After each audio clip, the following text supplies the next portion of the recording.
Hello guys, how's it going? So today I'm going to be showing you a small tutorial on how to do terrain generation inside of Unreal Engine. So I'm going to start with a third person so I have something to walk around in the world. Sure, I'm going to put that on my work in progress and I will call these terrain temp. So I'm going to be creating that. Oh, for this one, I do want to start with the starter content because there's a couple of files that I want to have to include there in order to be able to generate my terrain, a better looking terrain. So I'm going to hit create. All right. And once my project is created, there's also another thing that I need to enable. So I'm going to go to edit, plugins, and I'm going to bring these to my main window and I'll say water. So I need to enable water experimental. And that is going to ask me to restart. So that's perfectly fine. Just hit restart. And after the new shaders have been compiled, we're going to be receiving this collision profile error. That means that we need to fix it. And fixing it is as simple as clicking that add entry to the default engine.uni. And that's it. That got fixed. So that is going to let me close all of these things. I'm going to move these a little bit down. So as you can see, my interface is really large at this moment. I'm going to go here. I'll take out the walls. I will not be needing the walls.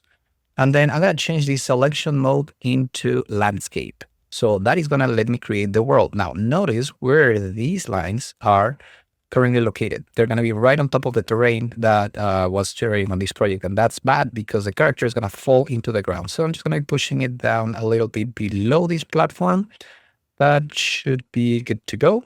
And I will hit create. So with that, I have enough space to generate a whole terrain. I'm going to compile a couple of shaders. The shaders are not going to have any, the terrain is not going to have any material just yet. That's something we're going to be coding in this section.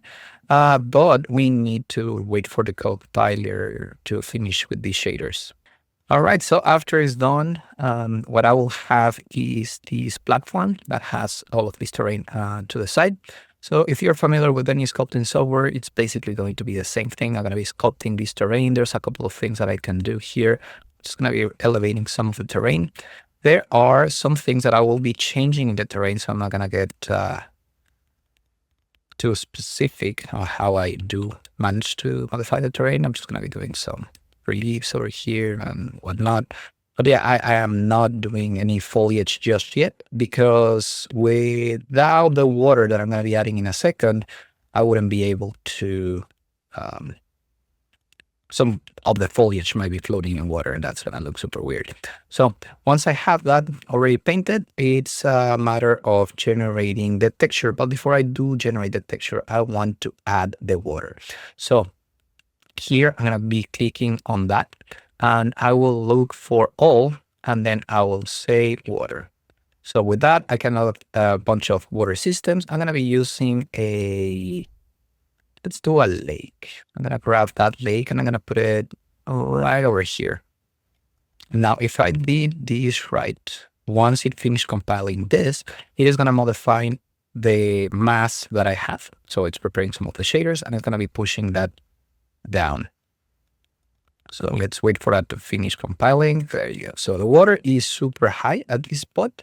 I want to be able to push it down. So I'm going to change my landscape mode to selection. And let's see, this body of water, I need it down. So let's just push it downwards. So around here is fine.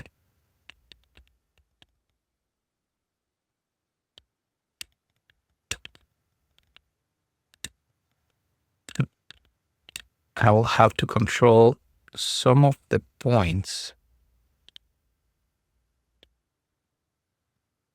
in order to be able to push that down. Let's move these downwards a bit more. That's good enough.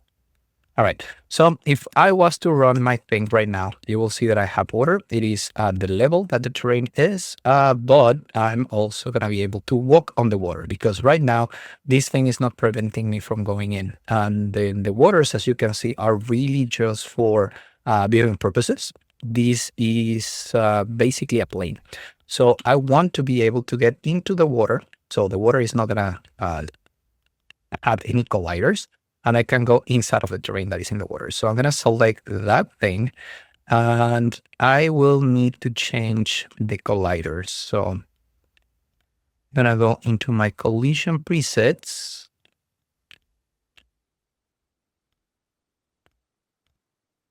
That's gonna be under the details panel.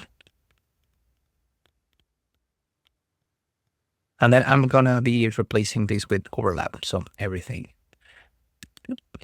I'm gonna go there. I just wanna make sure that I'm able to get into the water. Okay. Again, the water is really just for visual purposes. This is not going to change my character controller to swim or anything just yet. But for now, that's all I needed. All right. Now, with that in mind, I have the water already in place, and I want to create my texture that is going to be, or the material, I should say, that is going to be covering this area.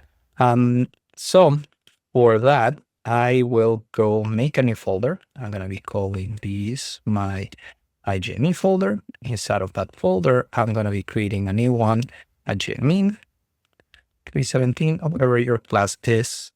I'm going to go in here, and I will be creating a new folder, which is going to be my username, LABIGM. Inside, I'm going to be creating a new regular material. It doesn't have to be a special material for that, M_, and I will call that terrain. All right, so that is my material for the terrain. I'm going to open that up, and I'll have that as a floating window for now, because I want to create a bunch of things. So here, I will need to go to my content all the way down, and that's why I added the starter content. Here, I'm going to go to textures, and inside of textures, I'm going to look for grass. Drag and drop. That's going to be grass normal and grass base color. I want to use also, what could I use to make it a little bit more interesting? Maybe the rocks. I think there's a sand. That's sandstone. Well, I can use sandstone. Sandstone is fine. Grass and sandstone. So everything is going to be actually backwards. I will be painting the grass on top of that. So that's a good way of remembering what is going to be on top. But the important part is going to be really the layering. So once I have all of these, I'm going to right click and I will say terrain, actually landscape,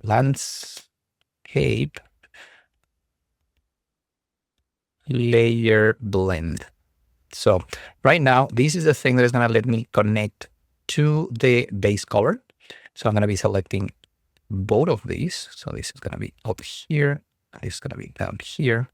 So the top is going to be for the sandstone and the bottom one is going to be for the grass.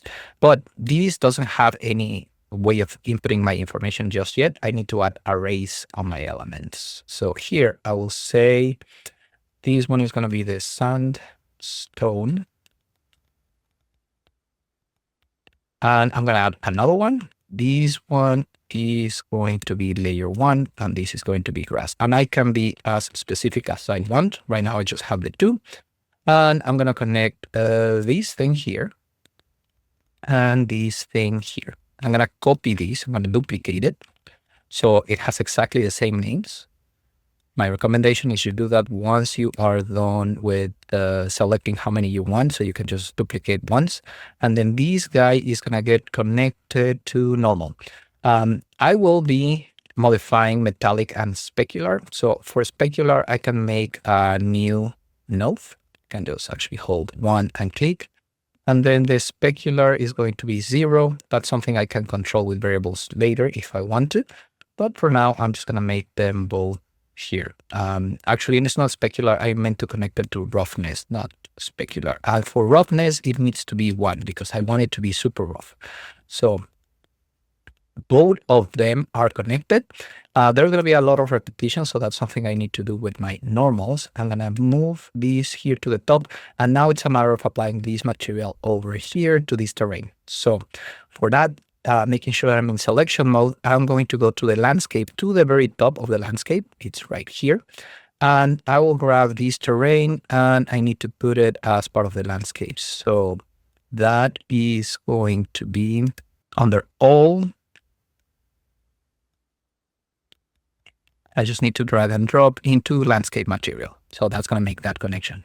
As soon as I do that, everything is going to be completely dark and it is going to start prepping the shaders.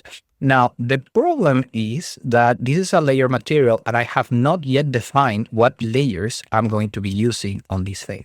So I need to return to my landscape mode and then I need to go to paint.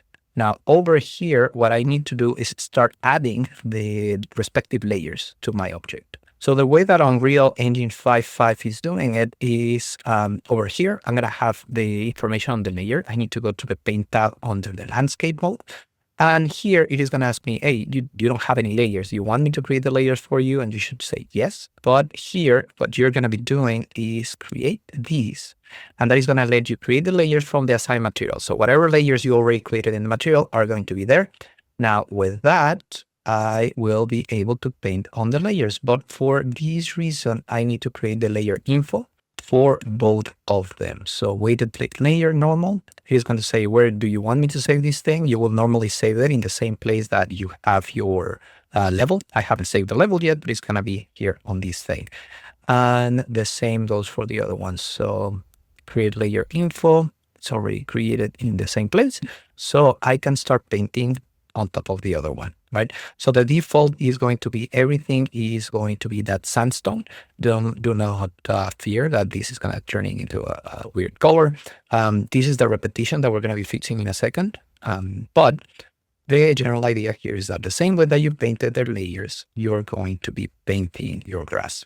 And of course, the more materials that you add or the more layers that you add, the better it is going to look. I like starting with sand because I get to show where my grass is going to be located. And once I get into foliage, that is going to make more sense. Wherever I am doing the paint, that's where the foliage is going to be.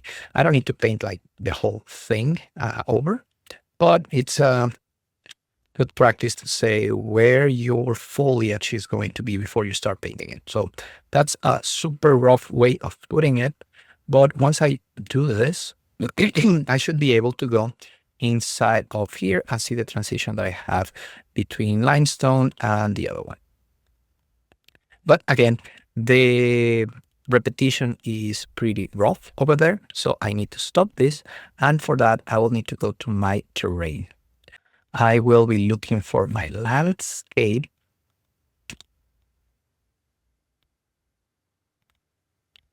coordinates, layer coordinates, and that is the thing that I'm going to be multiplying. So this is going to have a value that I can play with, but I'm going to say drag out and multiply. And I will be taking that multiplication and I will be assigning it here to this UV set and here. That way I'm going to be controlling both of them. So I'm going to take that as well. And I'm going to do another multiply. And this layer coordinate set is going to be taken for both, but this one is going to be controlling the grass. And for this one, I will choose something a little bit smaller. That is going to be 0.2. And this one here is going to be 0.5. Let's compile and see how it looks like. I'll be closing that layer info. And there you go.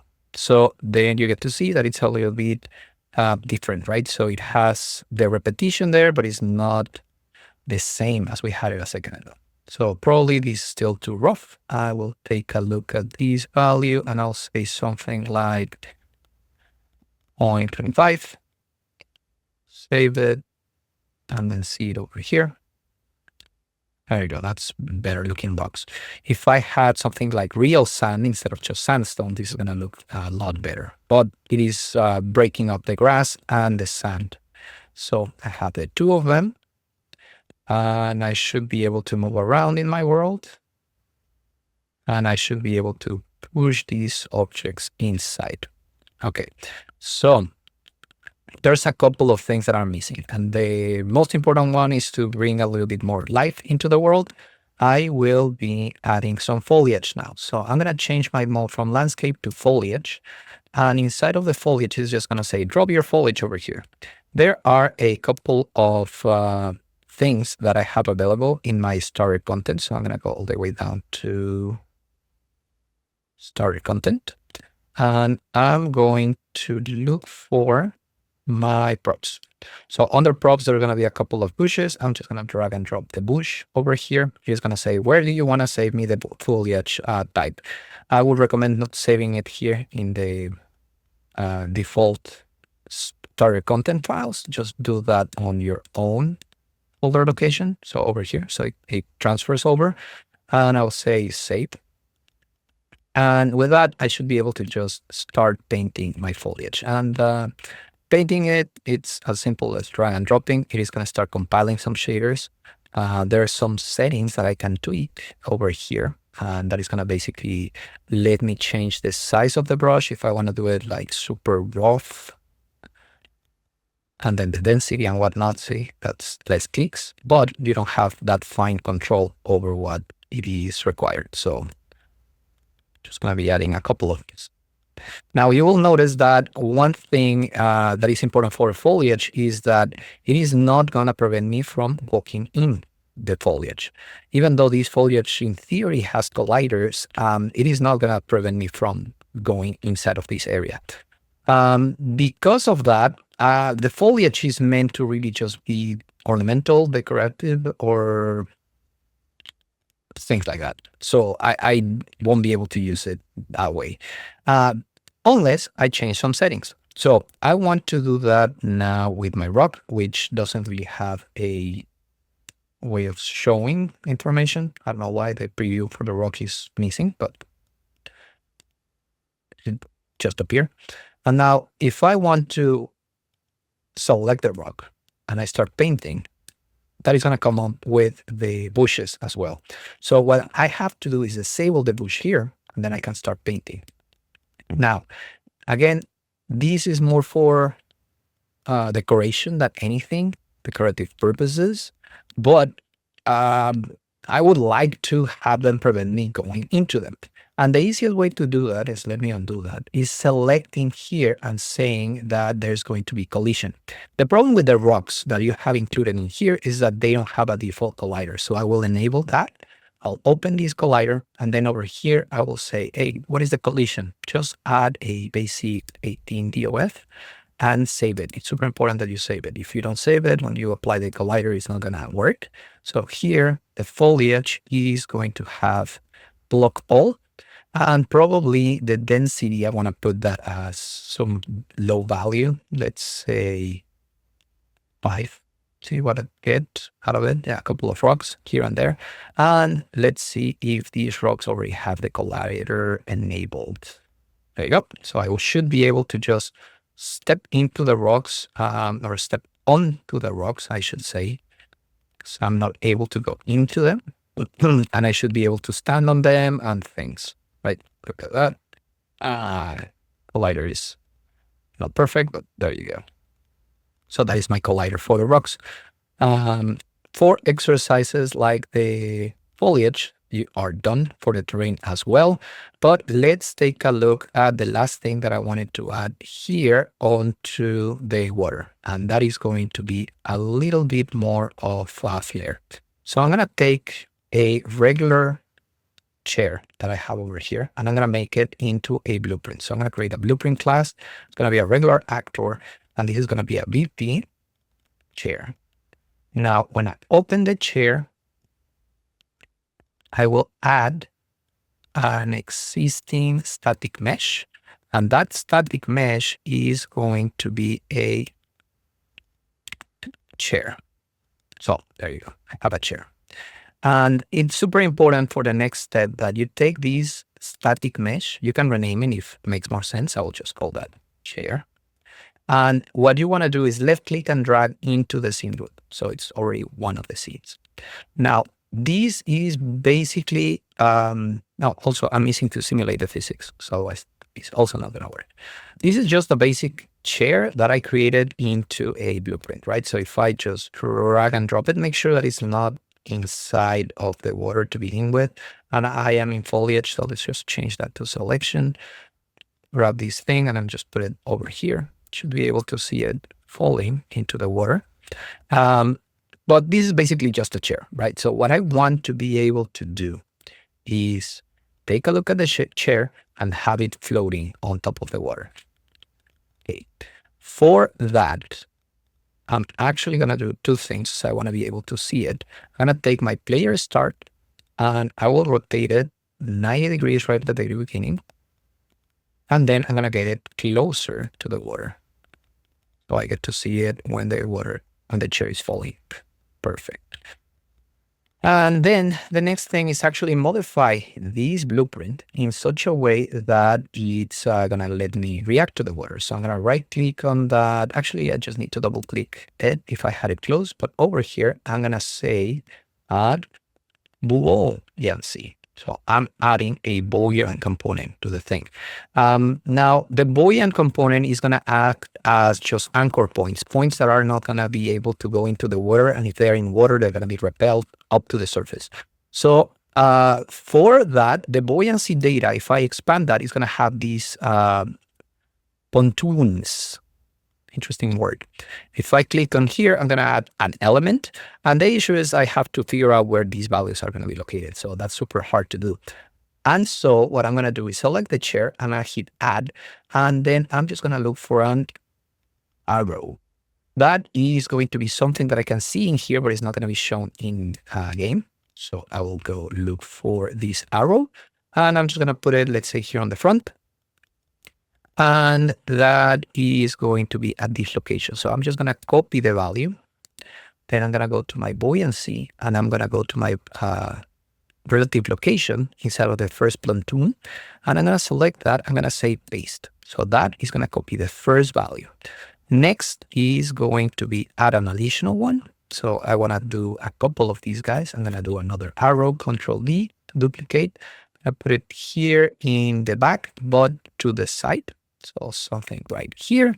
And I'm going to take that location. I'm going to copy that and I'm going to go to my buoyancy, pontoon number 2, which is index 1. I'm going to expand that and the relative location is going to be here. Last one is going to be, I take arrow 2, duplicate that arrow, and then I'm going to move it to the side and then copy that relative location. I'm going to go to my buoyancy and then I'm going to add another pontoon. This is going to be index 2. I will expand that. I will paste that. You can do more, of course, but 3 would be good enough for the chair. So that is that. I'm going to compile and save it. And now I'm going to try my chair. So if I do that, the chair is going to go into the water because of the shear force. And now it's going to be losing some energy. I know that doesn't look so natural because all of the energy that was applied to it, but there you go. The chair is actually floating in the water. I should be able to interact with the chair actually. So let's do one more thing. I'm going to take that and I'm going to be pushing it to the side by the base of the lake, and then I can push it, heading in. There you go. So I should be able to push that chair. I am pushing the chair and then that's applying some force and that is going to be floating. So those are basically 3 exercises in one single recording. One is going to be the terrain. So play with the terrain tools that are going to let you carve into the terrain. The most important part, of course, is going to be the material that I just showed you how to do. So I'm going to go back to the terrain. I'm going to pause it here. So that is the basic blueprint that I have for my terrain there. Also, if it makes it easier for you guys, you can click on these 3 dots and then just add a name, right? That this is going to be the sandstone. And I can do the same for the other one here. Sandstone. And that way you get to know exactly what the normal map is. The normal map is usually the most complicated part.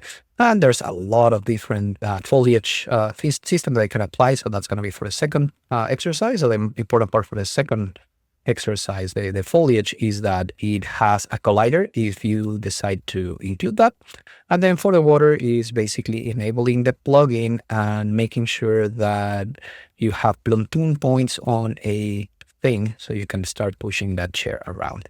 Of course, it's super weird that my character is so heavy and it doesn't, float or start swimming or anything, but that's going to be a topic for a different exercise. Right now, that is just the basic things that I wanted to include in here.